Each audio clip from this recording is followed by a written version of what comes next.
right. Hey, everybody. I'm back. It is our last author talk short of our Monday. So, you guys know me, Amy, and my guest author right now is Beth. So, Beth, tell us a little bit about what genre you write in and you as a writer. How did you get the bug to start writing? How did I get the bug? I have always had the bug, to be honest. Okay. So I write romance, but anybody who has seen my logo, they'll see that it says romance, but so much more, because my writing is more than just boy meets girl, boy Okay. and girl fall in love, boy and girl fall in bed, boy and girl have argument, boy and girl make up, etc. It's more than that. My very first novel was a paranormal romance based on Oscar Wilde's The Picture of Dorian Gray. Okay. My second one, which is co-authored with my best friend, is a pirate action adventure romance, and heavy on the action adventure. There's some serious swashbuckling going on in that book.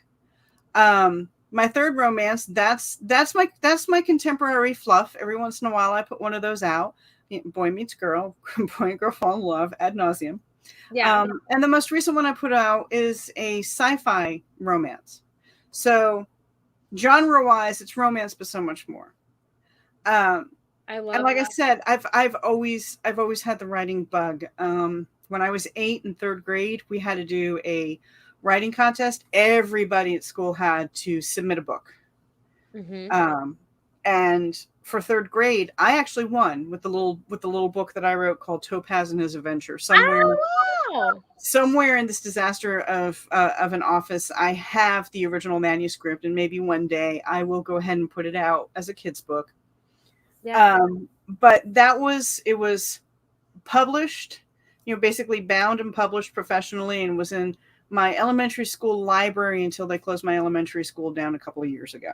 Oh, wow. Um, That's pretty cool. yeah, and from there, I've just kept writing, and in early 2000s, I got hooked on a TV show called Farscape, Okay. and I started writing fan fiction for it, and I started posting it on different forums, different fan Farscape forums, and I gained a following, and um, I entered it into a couple of contests, and I won awards for my fan fiction.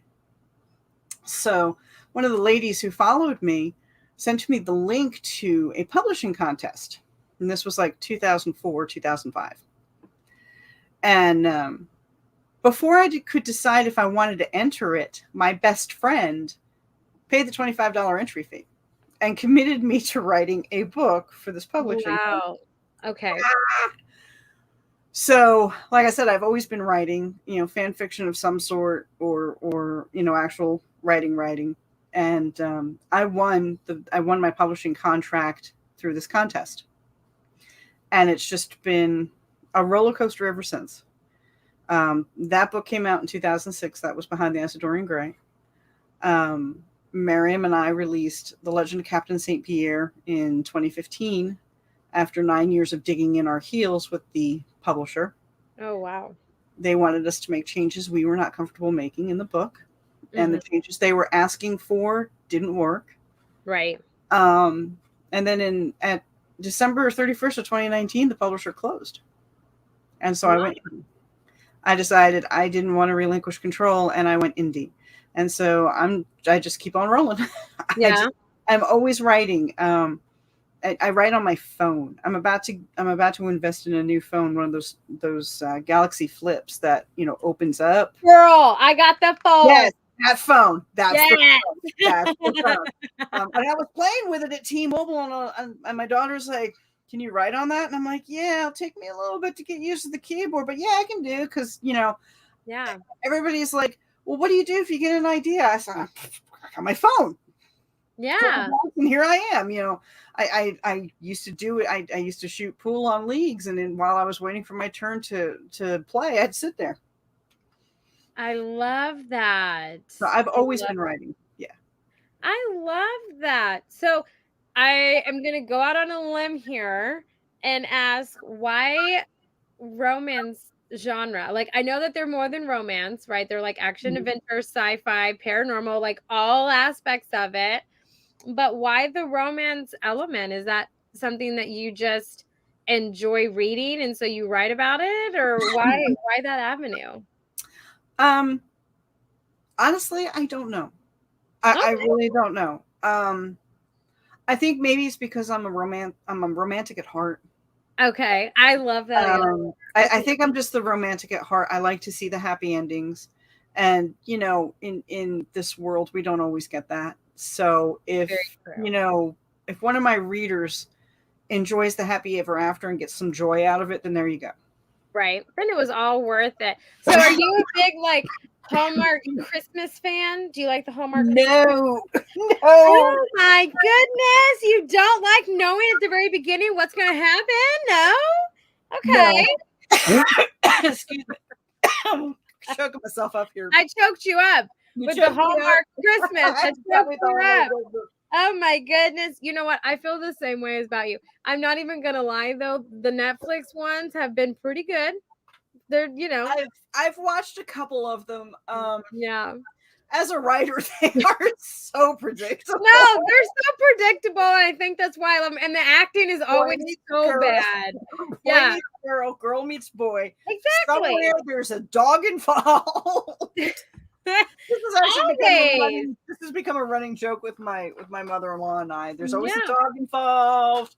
There's always the final kiss. Someone's wearing flannel. Oh yes. Oh man, there's always a small town. It's never in a big always a small town. Always, right? Which is so ironic because I live in a small town. So it's just so funny to me when I originally come from a small town. So yeah. So you feel me. Okay. And I'm sitting there going, I have never seen a city boy that looks that good. No. Small town. Never happens. No. Right? Just no, it never happens. But I don't know why I catch myself watching them sometimes because it's just from the very beginning, right? You have just the intro and the credits and you know what's going to happen. You're like, I pegged it. Like these two, they're going to have a bicker. They're going to fall in love. It's going to be great. It's going to change. He's reformed. He's a new man, right? He's a new man. Yeah, exactly. It's one of those, I don't know. Sometimes though, like you were saying, sometimes you write, boy meets girl, they fall in love, they end up in bed, they're happily ever after. Because sometimes you just want that, right? Yeah, and there has to be something interesting with it. Like with The Lock, the one I wrote, my one little fluff. I don't know why this happens every time. It's okay. Hey, girl, I get it. I bring that out in people. Oh my gosh. And I always have water here for this exact reason. Yeah, hey, there you go. No, I understand it. With The Lock, I placed it in Scotland, which is someplace I really would love to go. Yeah. And what kind of made that one a little more fun for me to write was I actually wrote the ending first.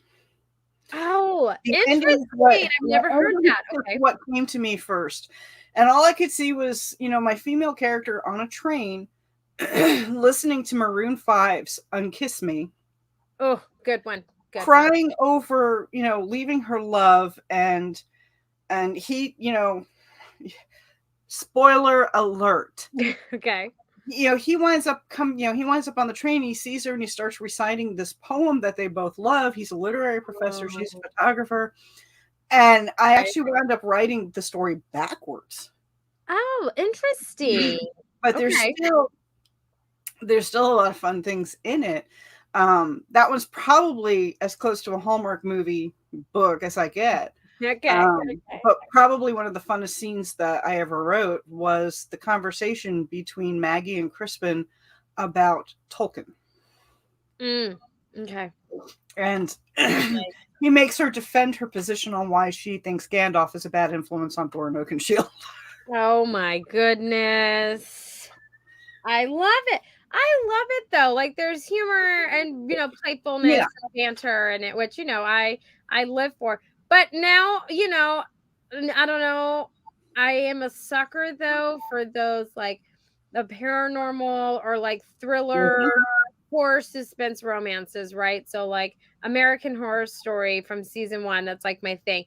And I know that it's weird and a lot of people don't agree with me, but there is a romance love element in there. Okay. Well, there is. Every season. If you stop and think about it, just about every story somewhere along the line has a romance element to it. Right. Whether it's a horror story, a sci-fi, fantasy, there's always some sort of attraction between characters. It may not turn out, as a full-blown romance, like a romance novel, but there's always love or romance involved.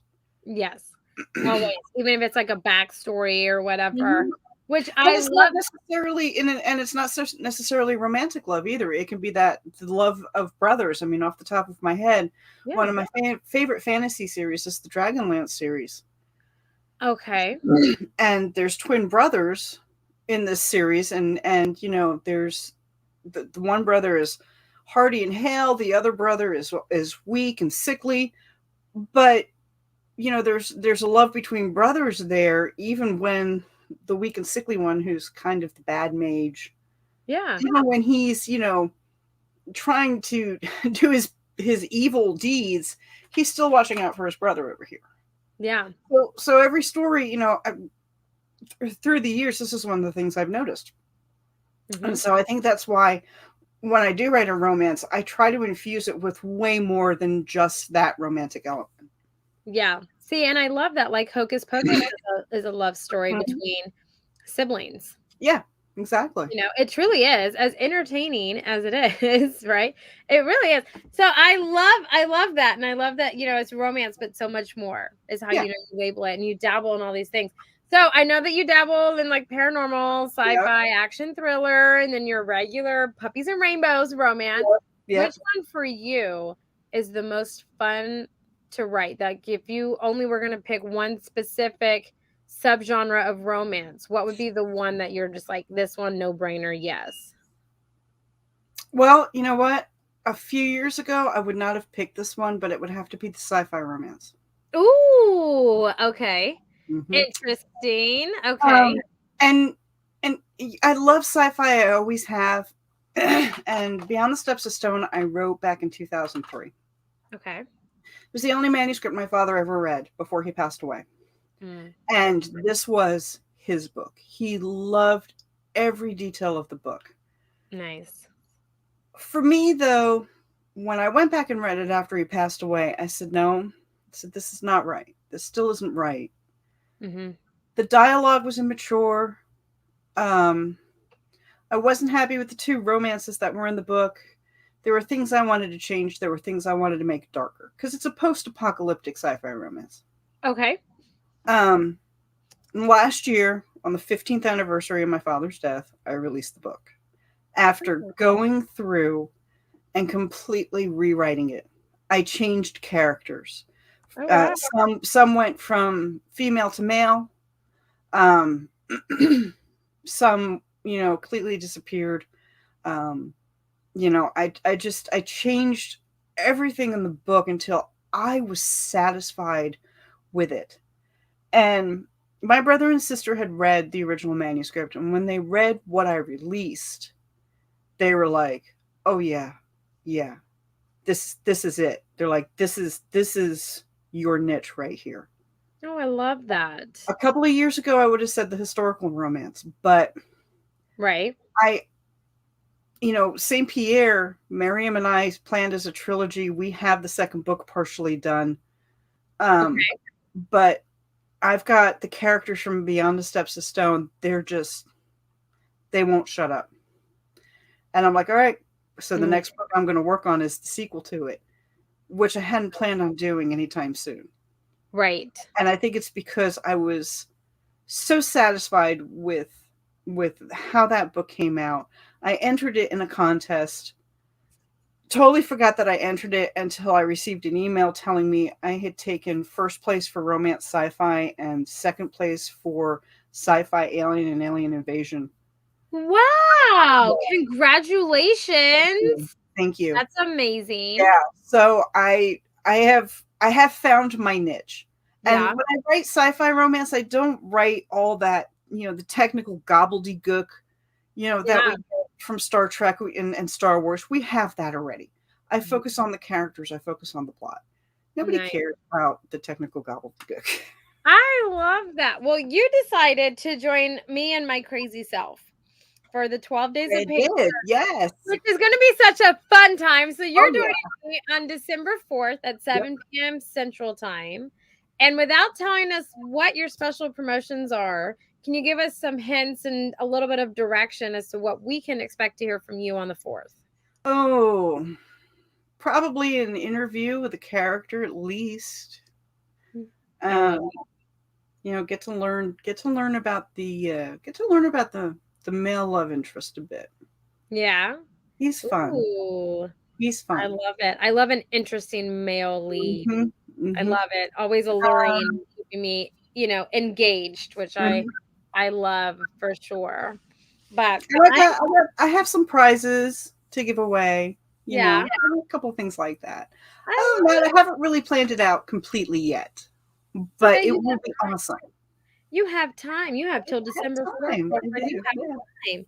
So, but I am so excited to have you join me on December 4th at It's 7. gonna be a blast. I'm telling you, I can't pick a favorite day, but I'm leaning towards, the 4th. The 4th or the 11th for me is just those are There you stacked go. days, of some fun, amazing books and authors, and they're so interesting. So I'm so excited. Not that I'm picking any favorite days because I'm not going, I'm not going, Every day is gonna be your favorite because I'm that's just how this works. I'm just leaning, I'm just Yeah. leaning towards it. But thanks for taking time out of your day today to come and Thank talk to me you. about it. And Yeah, I thanks for cannot having me on. wait. I can't wait to dive deeper into your writing and your stories and just your sci-fi adventure Oh, yeah. romance is how I love to list it. At least for me, that works for me. But thank you Yep. so much. So you guys, this is the last author talk short of Monday, but we have plenty more coming this week. Remember, this week is a total of 20. So make sure you stand by. If you're listening to us, go and check us out on our Facebook group, Author Talk. Join us. Make sure you mark your calendars for December 1st through the 12th. There are over 60 authors that are participating, all genres, different authors, different genres every night for the first 11. The 12th is going to be nothing but all of those authors coming back and re-talking to you about their promotions. So Yep. make sure you join us. But until then, bye everybody.